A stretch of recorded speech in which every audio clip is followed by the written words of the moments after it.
नमस्कार, प्रभा साक्षी देख रहे हैं आप। आपके साथ मैं हूं अंकित सिंह। वक्त संसद डायरी का है।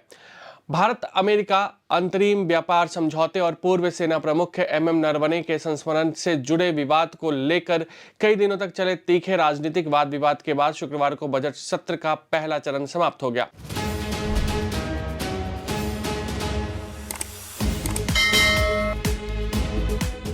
यह विवाद संसद के बाहर भी चर्चा का विषय बना रहा। लोकसभा में आज केंद्रीय मंत्री हरदीप सिंह पुरी के इस्तीफे की मांग को लेकर विपक्षी सदस्यों के हंगामे के कारण प्रश्नकाल नहीं चल सका।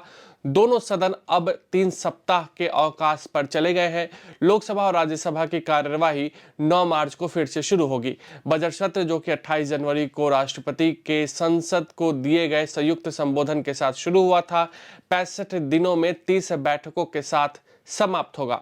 मध्यावधि अवकाश के दौरान अस्थायी समितियां विभिन्न मंत्रालयों और विभागों के अनुदान अनुरोधों की जांच करेंगी।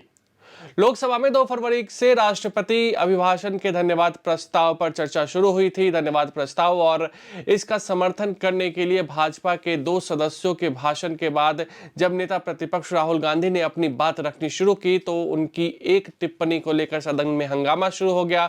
हंगामे के कारण चर्चा नहीं हुई और न ही प्रधानमंत्री नरेंद्र मोदी का इस पर जवाब हो सका। हालांकि लोकसभा में इस सप्ताह आम बजट पर चर्चा हुई और वित्त मंत्री निर्मला सीतारमण ने बृहस्पतिवार को इसका जवाब भी दिया।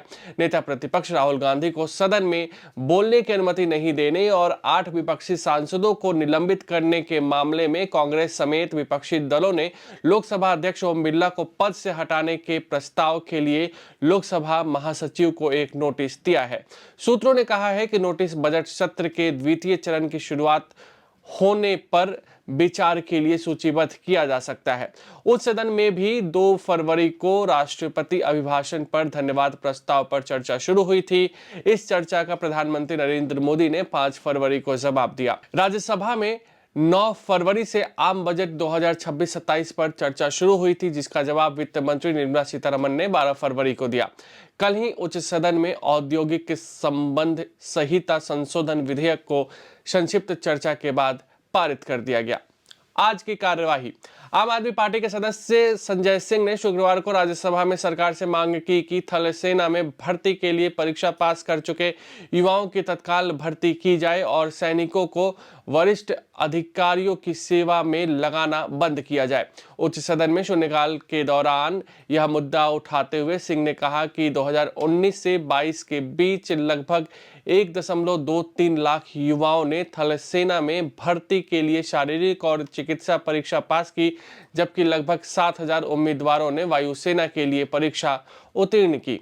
केंद्रीय स्वास्थ्य मंत्री जेपी नड्डा ने शुक्रवार को कहा कि किसी भी राज्य या केंद्र शासित प्रदेश से कोडिन आधारित कफ सिरप के सेवन से जुड़ी मौत का कोई मामला सामने नहीं आया है। नड्डा ने लोकसभा में प्रश्नकाल के दौरान कांग्रेस सांसद उज्जवल रमन सिंह के पूरक प्रश्न का उत्तर देते हुए ये बात कही है। राज्यसभा में नेशनल कॉन्फ्रेंस के सदस्य सज्जाद अहमद किचलू ने शुक्रवार को जम्मू और कश्मीर के छात्रों की स्थिति पर चिंता व्यक्त करते हुए कहा कि राजस्थान के एक विश्वविद्यालय द्वारा प्रवेश देने की प्रतिबद्धता पूरी न किए जाने के कारण इन छात्रों का भविष्य अधर में है।